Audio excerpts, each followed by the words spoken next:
Ya, halo, jumpa lagi dengan saya Dani Ledo dari klinikautis.com. Hari ini kita akan membahas topik yang berbeda dari topik yang kemarin, dan ini saya yakin bahwa ini satu hal yang sangat menarik buat kita untuk kita bicarakan, karena bagaimanapun ini menyangkut masa depan daripada anak-anak kita. Ya, sehingga mari kita kasih sedikit waktu untuk kita bicara atau kita membahas mengenai ciri-ciri autis pada anak usia 1 tahun. Ya, nah di sini saya mencatat beberapa hal yang sebetulnya ada ratusan ciri, tapi saya coba membuat sebuah kesimpulan.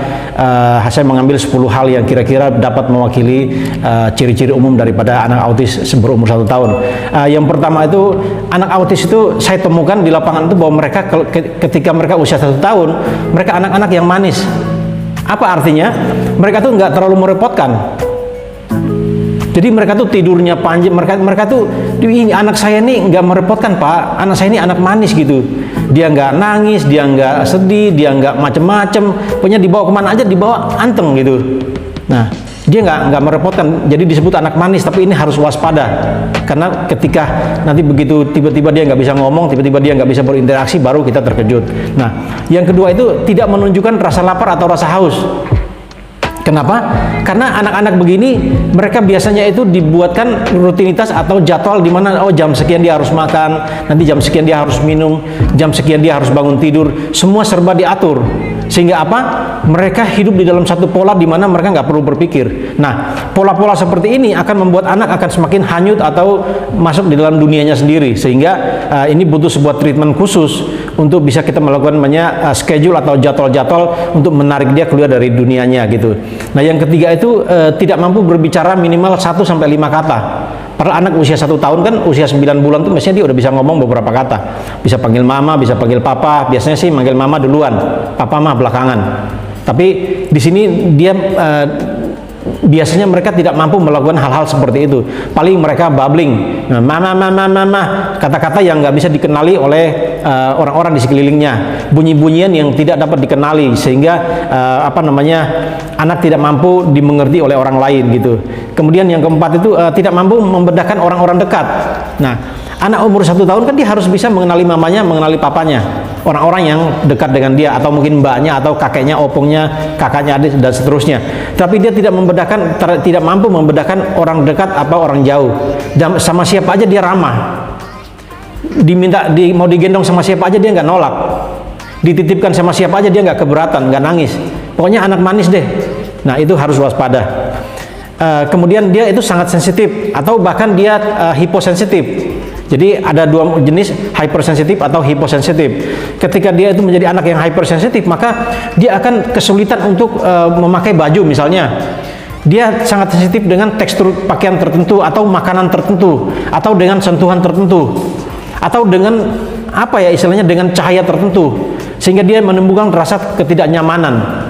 Nah, makanya dia akan datang ke tempat umum, dia akan ketakutan, atau disentuh dengan cara yang tidak biasa, dia akan ketakutan. Terkejutnya itu seperti mau diapain, padahal kita cuma pegang doang. Nah, itu hypersensitif. Tapi ketika dia itu hyposensitif, maka dia itu nggak bisa membedakan rasa. Mau di tempat asing dia biasa aja, mau di rumahnya dia biasa aja, digendong, dikelitikin dia nggak menunjukkan reaksi, dia geli. Minum panas dia biasa aja, minum dingin dia biasa aja, semuanya biasa saja kalau anak hipo. Nggak menunjukkan sebuah lonjakan emosi yang berbeda. Nah, kemudian yang keenam itu tidak melakukan kontak mata. Nah, ini hal yang umum. Kembali lagi, hal ini terjadi pada setiap usia, semua tingkat usia anak autis. Ketika dia nggak diterapi, maka dapat dipastikan bahwa dia tidak memiliki kontak mata yang baik. Nah, ini berlaku untuk semua usia. Kemudian yang ketujuh itu durasi tidur yang panjang atau sulit tidur. Nah, ini kembali lagi ada 2 kemungkinan, dia itu durasi tidur yang sangat panjang, atau dia memiliki kesulitan tidur. Ini 2 kemungkinan ini. Nah, yang ke-8 tuh dia tidak berespon ketika dipanggil namanya. Nah, biasanya kalau anak kecil dipanggil namanya, apalagi udah usia 1 tahun, pasti dia tahu namanya. Nggak mungkin nggak tahu namanya, ya. Tetapi pada anak-anak yang dimasuk dalam kategori penyandang autis, mereka dipanggil namanya tuh mereka seakan-akan nggak dengar. Jadi akhirnya kita berkata bahwa anak ini kayaknya nggak bisa mendengar, padahal bukan nggak mendengar. Dia mendengar suara itu, tapi dia tidak mengenali itu namanya. Itu salah satu ciri umum daripada anak penyandang autis. Di usia 1 tahun dia tidak dapat mengenali namanya. Makanya di dalam terapi perilaku itu harus dilakukan berkali-kali, sehari bisa berkali-kali dipanggil namanya. Itu pun belum tentu dia bisa, saudara. Nah, itu salah satu ciri umum. Kemudian ciri yang berikut itu tidak suka bermain pura-pura. Anak autis kan suka berpura-pura ya. Misalkan kita bilang gini, ada setan, misalnya. Biasalah orang desa kan bilang, ada hantu. Anak kecil kan dia takut. Tapi kalau pada anak penyandang autis, dia nggak memberikan reaksi. Kita bilang ada hantu, ada pocong, dia nggak akan takut. Ada sesuatu yang menakutkan, dia nggak akan menunjukkan ciri-ciri reaktif. Jadi dia cuek saja, dia nggak tahu ular itu apa, dia nggak mengerti ular itu membahayakan, dia nggak tahu bahwa pocong itu menakutkan atau ya apalah itu. Pokoknya dia nggak menunjukkan sebuah perbedaan reaksi ketika kita kita menyodorkan sebuah stimulus kepada dia. Kemudian kalau misalnya kita kasih dia mainan, terus ada mainan sendok-sendokan, piring-piringan, kita pura-pura makan, dia nggak akan bisa. Dia nggak akan bisa lakukan itu. Kemudian yang ke-10, dia tidak mampu meniru. Nah, ketika tidak mampu meniru ini, makanya dia tidak bisa bermain pura-pura, karena bermain pura-pura itu meniru dari lingkungan. Makanya ini sebuah ketidakmampuan yang dimiliki oleh anak autis. Dia nggak bisa bermain pura-pura karena dia tidak mampu meniru. Nah, tidak mampu meniru inilah yang nggak membuat dia tidak akan berkembang. Kenapa? Karena manusia itu berkembang karena meniru daripada lingkungan. Manusia itu bisa berkembang karena dia meniru dari saudaranya, meniru dari tetangganya, meniru dari orang tuanya, meniru dari hal yang dia lihat.